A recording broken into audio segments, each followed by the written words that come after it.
నేను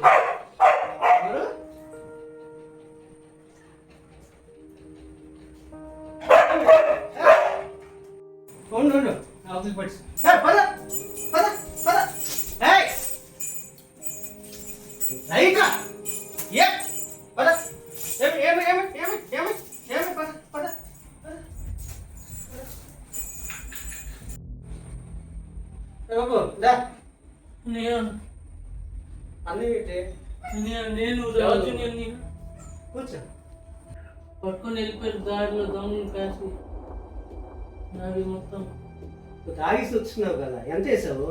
నేను ఏది వేయలేదన్నయ్య. ఇచ్చింది కదా డబ్బు అన్ని మొత్తం లాగేశాడన్నయ్య.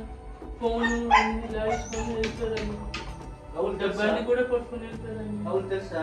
ఏంటో తెలియదన్నయ్య. నేను వచ్చాను ఈడెవరు దాంట్లో గ్రామ తీసుకున్నావా? లేదన్నయ్య, నిజం అన్నయ్య. నేను రాజుని.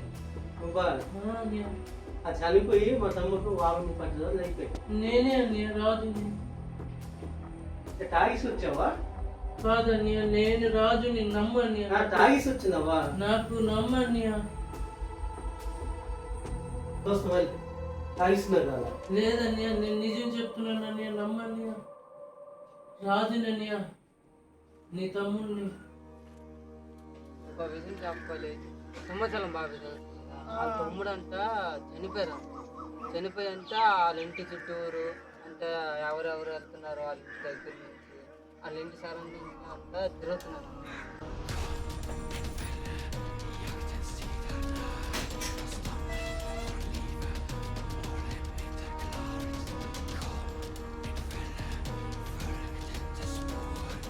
ఇంకా కృత్యం జరుగుతుందా మేడపై నుంచి బిందిరి ఎవరో తెలియదు.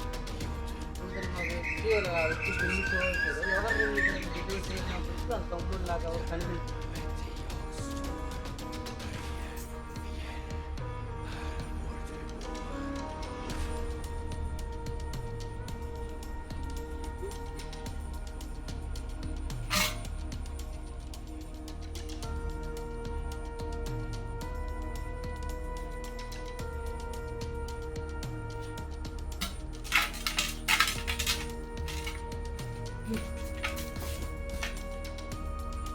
ఊర్లో సింహాచలం బాబాయ్ తమ్ముడు చనిపోయారంటరా.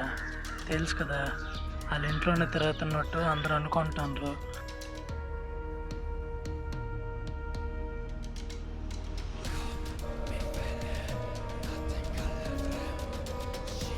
ఇంకా ఇంట్లో డిస్టర్బ్ చేయడం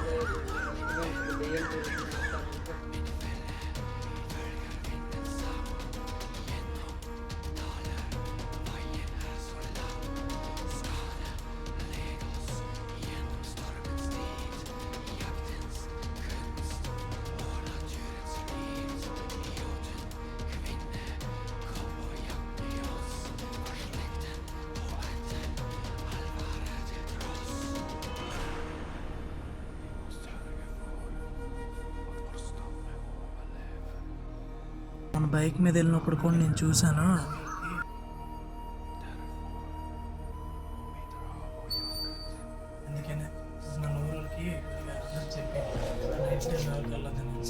నాకు కూడా ఒకసారి అయ్యింది అలాగా. బండి మీద వెళ్తున్నప్పుడు ఎవరో లిఫ్ట్ ఆఫీసే బండి మీద ఎక్కారు. నేను వెళ్తున్నాను, సడన్గా బండి తేలికైనట్టు అనిపించింది. బండి మనిషి ఎక్కితే బరువు, బండి తేలికైనట్టు అనిపించింది.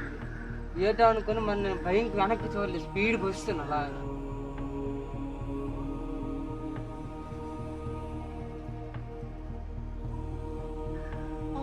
మొన్న ప్రైవేట్ నుంచి వస్తుండగా వాళ్ళు ఇచ్చినాడా ఏదో చూసారు.